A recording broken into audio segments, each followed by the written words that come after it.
एक बार फिर आप सभी व्यूअर को मेरा नमस्कार, आदाब एवं सत श्री अकाल। मैं डॉक्टर विजय वर्मा आशा करता हूं हमारे सभी व्यूअर बहुत अच्छे से होंगे।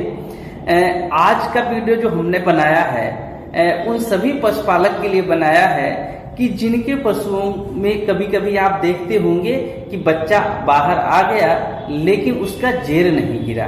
अगर किसी पशु में जेर नहीं गिरता है तो उस पशु में कई सारी कॉम्प्लिकेशंस डेवलप हो जाती हैं। पहला, वो एनिमल सही से खाता नहीं है। दूसरा, उसके यूट्रस में इन्फेक्शन हो जाता है जिसकी वजह से उसको बहुत लंबे समय तक बुखार बना रहता है और इसी वजह से वो दूध भी पर्याप्त मात्रा में जो उसकी क्षमता होती है उसके अनुरूप नहीं दे पाता है।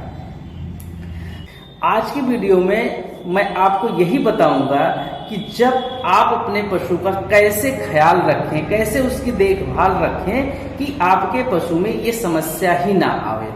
अब उसके लिए आपको क्या करना पड़ेगा?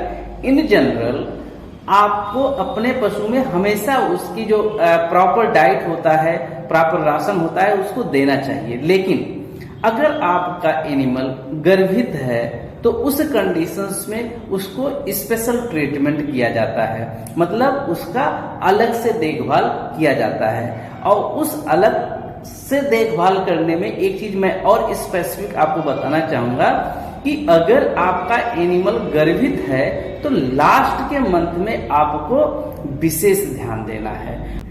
अगर गर्भकाल के अंतिम माह में आपने विशेष ध्यान दे दिया तो आपके पशु में ये जेर न गिरने की समस्या कभी नहीं आएगी। ज्यादातर केस में इसका आपको लगभग 99% इसका निदान मिल जाएगा, मतलब ये समस्या आपको नहीं आएगी। ये समस्या ना आए इसके लिए हम आपको कुछ बातें बताएंगे। उस बातों को आपको ध्यान देना है और उस बातों को ध्यान दे करके उस पर आपको काम भी करना है। सबसे पहली बात क्या है? जब आपका पशु गर्भित हो और गर्भकाल के लास्ट में जो आपका कैलकुलेशन हो, बच्चा देने के लगभग 20 दिन पहले आपको क्या करना है?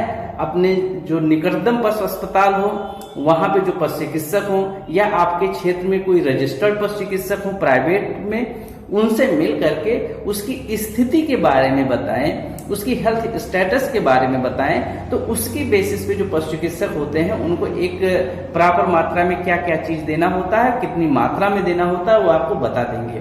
उनकी बातों को फॉलो करेंगे, ये समस्या बिल्कुल नहीं आएगा। इन जनरल सामान्य तौर पे मैं आपको कुछ बातें बताता हूँ। जब आपके पशु को बच्चा देने में 20 दिन बचा हो उस समय उसकी डाइट में पर्याप्त मात्रा में विटामिन ए होना चाहिए, पर्याप्त मात्रा में सेलेनियम मिनरल होना चाहिए, कैल्शियम मिनरल होना चाहिए और कार्बोहाइड्रेट होना चाहिए। इसके साथ साथ प्रोटीन की मात्रा भी पर्याप्त होना चाहिए। अगर ये उसकी डाइट में आप सही से दे रहे हैं तो ये मान के चलिए कि आपके पशु में इसकी समस्या कभी नहीं आएगी। नंबर 1। नंबर 2, अब जब बच्चा दे दिया है वो और 2 घंटे तक आप इंतजार कीजिए, अगर जेर नहीं गिरा फिर आपको क्या करना है? हर 1 घंटे पे उस बच्चे को छोड़ दीजिए दूध पीने के लिए।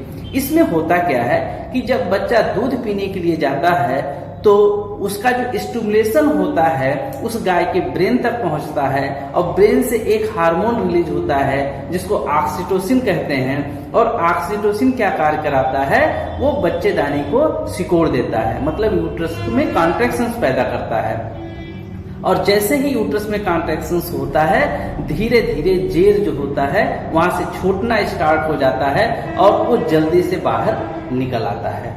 एक काम ये आप कर सकते हैं। इसके साथ साथ एक कार्य और कर सकते हैं।